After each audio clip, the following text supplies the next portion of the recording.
안녕하세요. 여러분은 혹시 우리가 흔히 배달의 민족이라고 부르는 이 시대가 놀랍게도 500년 전 조선시대에도 존재했다는 사실을 알고 계셨나요? 상상보다 훨씬 더 다채롭고 심지어는 사회의 풍경 자체를 바꿔놓기까지 했던 조선의 배달 문화. 오늘은 우리가 미처 알지 못했던 그 흥미로운 이야기 속으로 함께 떠나보려고 합니다. 지금 이 순간에도 도시의 길거리는 뜨거운 음식을 싣고 바쁘게 움직이는 배달 오토바이 물결로 넘쳐나죠. 스마트폰 몇 번의 터치만으로 세상의 모든 음식이 문 앞까지 도착하는 놀라운 편리함, 이것이 바로 우리에게 익숙한 현대의 배달 풍경일 텐데요. 그렇다면 고층 빌딩도 도로를 가득 메운 자동차도 없던 그 옛날 조선에서는 과연 어떤 모습으로 배달이 이루어졌을까요? 어쩌면 배달이라는 개념 자체가 낯설게 느껴질 수도 있겠습니다만 조선시대에도 분명히 사람들의 일상 깊숙이 자리 잡았던 배달 문화가 존재했습니다. 당시의 배달은 단순히 물건을 옮기는 행위를 넘어서 시대적 필요에 의해 자연스럽게 생겨난 하나의 문화 현상이었다고 볼 수 있습니다. 현대의 배달이 개인의 편의를 극대화하는 방향으로 발전했다면 조선의 배달은 계층과 필요에 따라 각기 다른 모습으로 진화하며 사회 전반에 걸쳐 다양한 의미를 지녔죠. 이제부터 그 놀라운 여정을 함께 시작해보시죠. 가장 먼저 배달 문화를 꽃피웠던 곳은 바로 특권층의 영역이었습니다. 궁궐이나 양반가에서는 배달이 일종의 사치이자 과시의 수단으로 활용되기도 했는데요. 임금님의 수라상에 오를 진귀한 식재료, 예를 들어 먼 바다에서 갓 잡은 싱싱한 해산물이나 특정 지방에서만 나는 귀한 특산물 같은 것들은 육로나 수로를 통해 정성스럽게 운반되었습니다. 수십 명의 인원이 동원되어 며칠 밤낮을 걸어 귀한 음식을 공수해오는 모습은 그야말로 장관이었을 테죠. 양반가의 연회나 잔치 역시 마찬가지였습니다. 집안의 위세를 뽐내기 위해 각지에서 이름난 음식들을 공수해오는 것은 흔한 풍경이었는데요. 커다란 나무 상자에 담겨 조심스럽게 운반되는 귀한 식재료들, 그리고 그것으로 차려진 화려한 상차림은 당시 특권층의 풍요로운 생활상을 짐작하게 합니다. 집에서 편안하게 앉아 외지에서 온 별미를 즐기는 모습은 오늘날 우리가 고급 레스토랑에 음식을 배달시켜 먹는 것과 크게 다르지 않은 호사를 누리는 것이었죠. 이처럼 초기 배달은 특정 계층만이 누릴 수 있었던 고급 맞춤, 서비스의 성격을 강하게 띠고 있었습니다. 하지만 배달 문화는 특권층의 전유물로만 머물지 않았습니다. 시간이 흐르면서 점차 일반 서민층에게도 확산되기 시작했는데요. 특히 시장이나 주막, 기반과 같은 활기 넘치는 공간을 중심으로 상업적 배달이 태동하기 시작했습니다. 밤늦게까지 술과 안주를 즐기던 주막 손님들은 자리를 옮기지 않고도 원하는 음식을 받아볼 수 있었고, 기생집에서는 특별히 주문한 고급 요리를 심부름꾼을 통해 공수해오는 모습도 흔하게 찾아볼 수 있었죠. 번잡한 시장에서 일하는 상인들 역시 점심시간에 가게를 비우지 않고 국밥이나 막걸리 같은 음식을 배달시켜 먹으며 시간을 절약했습니다.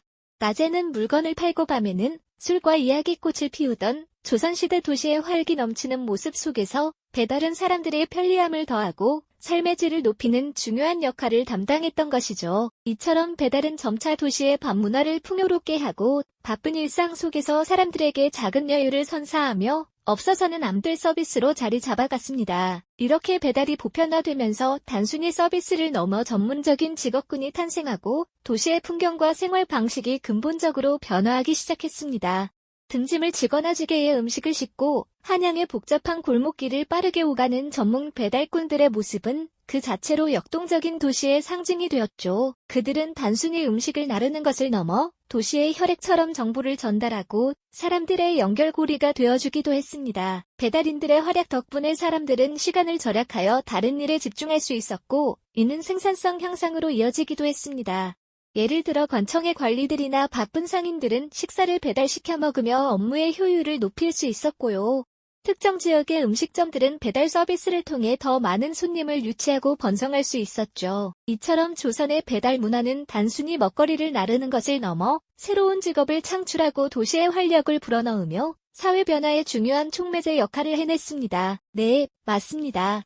조선시대의 배달 문화는 그저 음식을 나르는 행위를 넘어 하나의 전문적인 직업군을 탄생시켰고, 더 나아가 도시의 풍경과 사람들의 생활 방식까지 근본적으로 변화시키는 힘을 지니고 있었죠. 이른바 배달인이라 불리는 이들이 도시의 혈관처럼 움직이며 사회 곳곳에 생기를 불어넣었던 것입니다.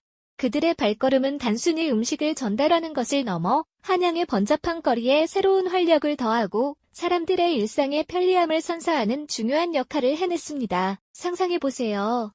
이른 아침부터 밤늦게까지 등짐에 국밥이나 술안주를 짊어지고 혹은 지게에 여러 개의 소반을 층층이 얹어 바삐 움직이는 배달인의 모습을요.